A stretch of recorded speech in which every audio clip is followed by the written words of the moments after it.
ఇవాళ గతంలో జగన్మోహన్ రెడ్డి గారు తీసుకున్న నిర్ణయాలు మరి రైతుకి పెద్ద మేలు జరిగినాయి. అయినా సరే ఏదో బురద జిమ్మేవాడు. ఇవాళ పూర్తిగా మీరు గాలి కుదిరేసరే. ఇవాళ రైతు పట్టించుకునే పరిస్థితే లేరే. ఇవాళ ధాన్యం గుట్ల కింద రోడ్డు మీద ఉన్నాయే. ఇంకా దేవుడి దయ వల్ల వర్షాలు కూడా లేకుండా ఉన్నాయి కాబట్టి ఆ రైతులకి కొంచెం బాసటగా నిలిసాయి. కానీ అటువంటి ధాన్యాన్ని వెనువెంటనే మిల్లర్స్ పంపేలాగా ప్రభుత్వం ఏ మాత్రం చర్యలు తీసుకుంటలేదు. గతంలో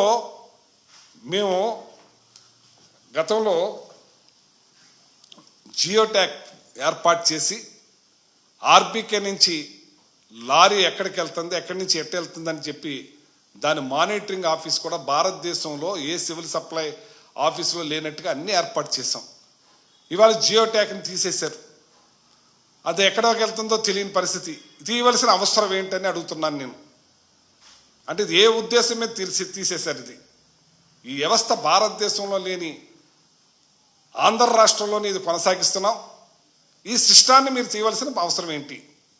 కమిషన్ల కోసం అని నేను అడుగుతున్నారు అందరూ. చాలా మంది 10% కమిషన్లు అంటున్నారు. మరి ఇది గమనించాలి మీరు. 75 కేజీల బస్తాకు 325 రూపాయలు పెద్ద ఎత్తున నష్టపోతా ఉన్నారు. ఈ ఖరీఫ్ ప్రభుత్వం 37 లక్షల టన్నుల ధాన్యం సేకరణ అన్నారు. దళారు జేబుల్లోకి మాత్రం 1,480 కోట్లు, 1,480 కోట్లు, 1,480 కోట్ల రూపాయలు దళారీ జేబుల్లోకి వెళ్ళిపోతుంది. అంటే ఏం రకంగా మీరు పరిపిస్తారు? అంటే దళారుల కోసమా మీరు వచ్చింది? రైతులకు మేలు చేయటానికి వచ్చారా? దళారీ వ్యవస్థను పెంచి పోషించడానికి వచ్చారా అని నేను అడుగుతున్నాను. ఏం చేయాలని చెప్పి మీరు చూస్తున్నారని చెప్పి అడుగుతున్నాను. ఇదేనా మీరు చేసేది?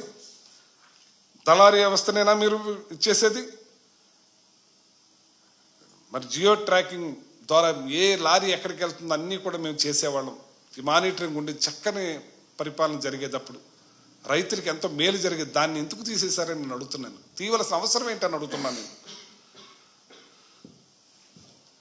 టీవీల ముందు షోలు చెప్తే రైతులకు చేసేది మాత్రం 0. 24 గంటల్లో డబ్బులు వేసేస్తామని అన్నారు. ఆ ధాన్యాన్ని తీసుకెళ్లే పరిస్థితి లేదు. ధాన్యం ఎక్కడికి పోతుందో తెలియదు. ఇవాళ ఏ రైతుకి కూడా మేలు జరిగే పరిస్థితి లేకుండా ఉందని చెప్పి సందర్భం తెలియజేస్తున్నాను. రైతులను ఆదుకోవాల్సిన ప్రభుత్వం కనీసం ఒక్క క్షణం కూడా ఆలోచించకుండా, కనీసం వాళ్ళ గురించి ఒక మీటింగ్ కూడా పెట్టకుండా, అధికారులను అప్రమత్తం చేయకుండా పూర్తిగా గాలి కుదిరేశారు. నేను వెళ్ళాను, రైతుల దగ్గరికి వెళ్ళాం. అది చూపించండి ఒకసారి అండి. నేను రైతుల దగ్గరికి వెళ్ళాను, వాళ్ళతో మాట్లాడాం.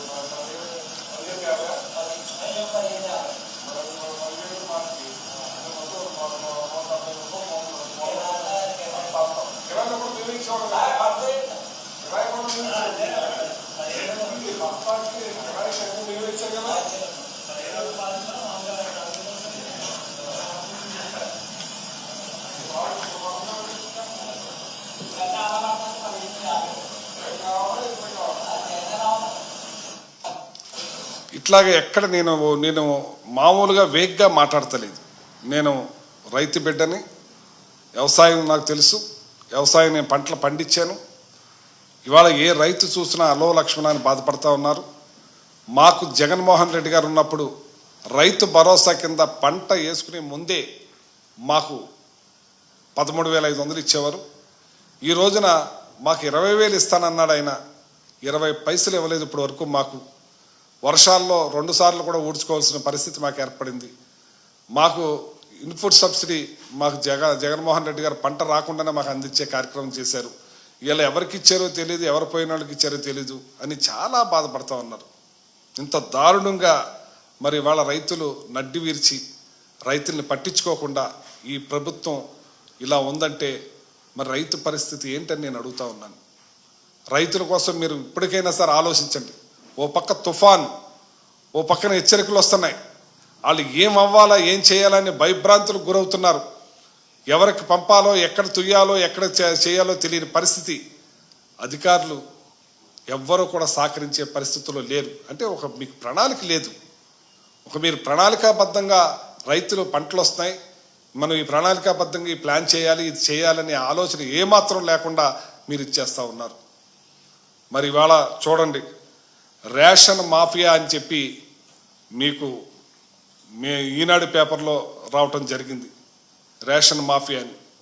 అలాగే సముద్రంలో ఉన్న నౌకలో కలెక్టర్ తనిఖీలు, రేషన్ మాఫియా ఈనాడులో వచ్చింది. ఈనాడు పేపర్లోనే, మా పేపర్ కాదు సుమా, వేల టన్నులు తరలిపోతూ ఉన్నాయి ఈ పీడిఎస్ బియ్యం. మరి ఆ రోజు ప్రభుత్వం అధికారంలోకి రాగానే పెద్ద ఎత్తున తనిఖీలు మొదలెట్టారు. పెద్ద ఎత్తున ఆ మాటలు మాట్లాడారు. ఏదో చేసేసామన్నారు, ఇన్ని గొడవలు సీజ్ చేసేసామన్నారు, ఎన్ని రకాలుగా కబుర్లు చెప్పారో. అసలు ఇవాళ ఎక్కడ పోయిందో తెలియట్లేదు. అసలు ఏమి మీరు చేసిన ధాన్యం ఎక్కడ సీజ్ చేశారు, ఎక్కడ పట్టారు, ఎక్కడ ఇచ్చేసారని చెప్పడం. నిన్ననే ఒక కలెక్టర్ గారు, ఈస్ట్ గోదావరి కలెక్టర్ గారు, అతను సముద్రంలో 1.5 గంటల ప్రయాణించి షిప్లో నుంచి తనిఖీ చేస్తే 640 టన్నులు ఈ పీడిఎస్ బియ్యం దొరుకుతుంది. దీన్ని పట్టి శాంపిల్స్ తీసుకుని ఏదైతే సీజ్ చేసామో దీన్ని పరిశీలిస్తామని చెప్పి ఆయన చెప్పడం జరిగింది. అంటే ఎక్కడ ఉంది మీరు ఏది పారదర్శకత? మేము గతంలో రేషన్ బియ్యం కూడా జీపీ ట్యాక్ ద్వారా ఎక్కడికి వెళ్తుంది ఆ లారీ, ఆ రైస్ ఎక్కడికి పోతుంది అని అన్నీ కూడా మానిటరింగ్ ఉండి అన్నీ కూడా తీసేశారు. మీరు ఇవాళ ఏం చేద్దామని మీరు ఇప్పుడు చెప్పారు.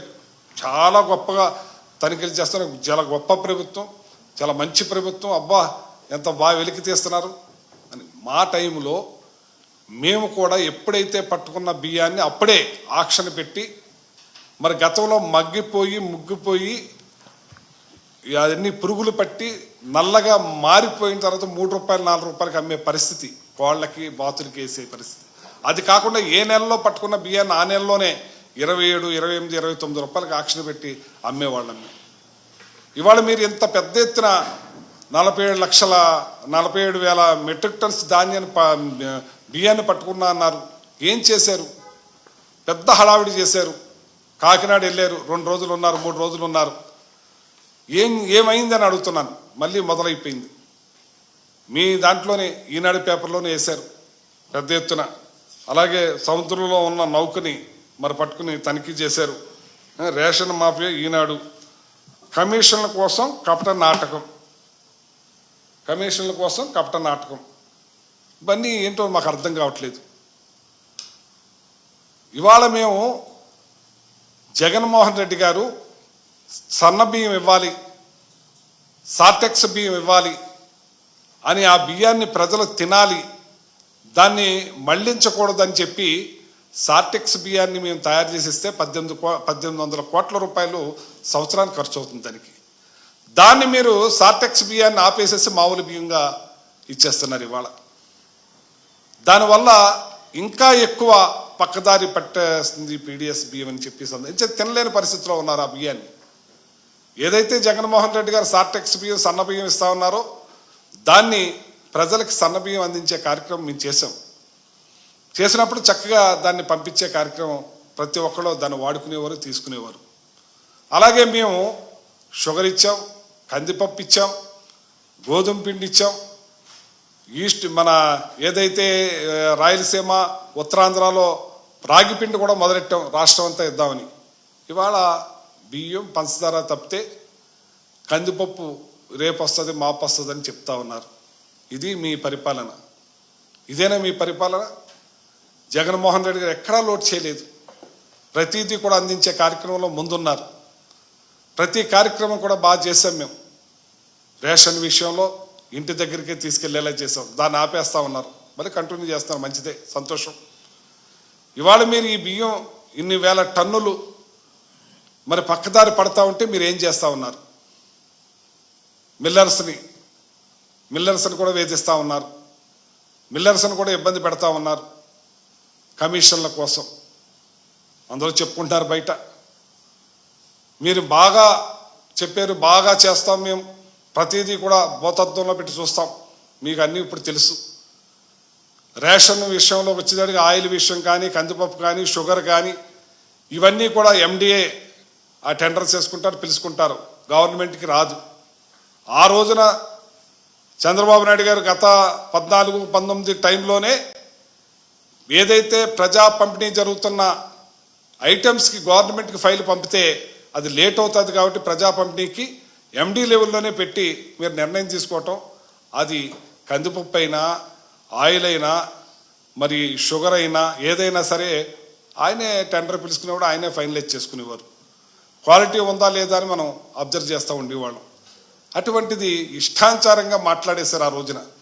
ఇవాళ జరుగుతున్నది ఏంటన్నాను, దానికన్నా పెద్ద ఎత్తున తరలిపోతూ ఉన్నాయి పక్క దేశాలకి, షిప్పుల్లో పోతా ఉన్నాయి. దాని గురించి మీరు ఏం చెప్తారని నేను అడుగుతా ఉన్నాను. ఎంత దారుణంగా తయారైందో ఈ ప్రభుత్వం. ఇప్పటికైనా ప్రజల విషయంలో, ప్రజలకి సార్టెక్స్ బియ్యం, సన్న బియ్యం అందించే విషయంలో గత ప్రభుత్వం ఏ రకంగా చేసిందో ఆ రకంగా కొనసాగించినప్పుడు పక్కదోవ పడటానికి, పీడిఎస్ బియ్యం పక్కదోవ పడటానికి ఆస్కారం ఉండదు. కాబట్టి మెజార్టీ కొంత ఎంతో పట్టొచ్చు, కానీ ఏదైనా సరే మెజార్టీ బియ్యం పబ్లిక్ వాడుకుంటారు. కాబట్టి ఇప్పటికైనా సరే సన్న బియ్యం ఇవ్వాలని, అలాగే మేము కొనసాగించిన గోధుమ పిండిని, ఏదైతే రాగి పిండిని, ఏదైతే మన రెడ్ దాల్ని, షుగర్ని కూడా అన్నిటి షుగర్ ఇస్తున్నారు, ఉన్నాయన్నీ కూడా కంటిన్యూ చేయాలని చెప్పి నేను కోరుకుంటున్నాను. జగన్మోహన్ రెడ్డి గారు ఒక మంచి ఉద్దేశం మీద గోధుమ పిండి ఎంచేతంటే చాలామంది రైస్ తినలేకపోతున్నారు, కొంతమంది షుగరు ఇన్ని ఉండటం వల్ల చపాతీలు తినమంటున్నారు. కొంత గోధుమ పిండి, అలాగే రాగి పిండి, రాగి జావ, రాగి ముద్దలు చేసుకుంటానికి ఆస్కారం ఉండేలాగా ఆ ఉత్తరాంధ్ర, అటు రాయలసీమ వాళ్ళు దాన్ని లైక్ చేస్తారు కాబట్టి అన్నీ కూడా ఏర్పాటు చేయడం జరిగింది. అటువంటిది ప్రజల ఆరోగ్యరీత్యా కూడా మీరు ఆలోచించి పేద ప్రజలకి ఇది అందించే విషయంలో వెనక్కి తగ్గొద్దని చెప్పి మీరు ఇంతకుముందు ఏదైతే చేసామో అది కొనసాగించాలని చెప్పి నేను కోరుకుంటున్నాను. ముఖ్యంగా రైతుల విషయంలో ఏ మాత్రం కూడా అలసత్వం చేయకండి. ఈ రాష్ట్రానికి కాదు, దేశానికి కాదు, రైతే వెన్నెముక. రైతుకి ఎంత డబ్బు కలిసి వస్తే అంత అతను నెక్స్ట్ పంటకి కష్టపడటానికి, వేసుకుంటానికి ఆస్కారం ఏర్పడుతుంది. కాబట్టి ఎట్టి పరిస్థితుల్లోనూ రైతు విషయంలో అలసత్వం చేయొద్దని వాళ్ళకి మరి అధికారులందరినీ కూడా అప్రమత్తం చేసి ఎక్కడికక్కడ వాళ్ళకి అరేంజ్ చేసి ధాన్యాన్ని వెంటనే కొనేటట్టు, కళ్ళాల్లో ఉండకుండా చేసేటట్టు, అలాగే మిల్లర్స్ దగ్గర ఉన్న రైస్ని వెంటనే గొడౌన్స్కి తరలించేలాగా, వీళ్ళు అక్కడ వేసుకునేలాగా ఏర్పాట్లు చేయాలని చెప్పి నేను మనస్ఫూర్తిగా కోరుకుంటున్నాను. రైతులను మాత్రం అలసత్వం చేయకండి. ఇప్పటికే మీరు అన్ని రకాలుగా మోసం చేశారు. సూపర్ 6 అన్నారు, రైతు భరోసా అన్నారు, 20,000 అన్నారు. ఏ మాత్రం కూడా చేయకపోగా రైతుల్ని నడ్డు విరిచే పని చేయొద్దని చెప్పి కోరుకుంటున్నాను. ప్రతి విషయాన్ని కూడా మీరు మోసం చేశారని చెప్పి ఈ సందర్భంగా కోరుకుంటూ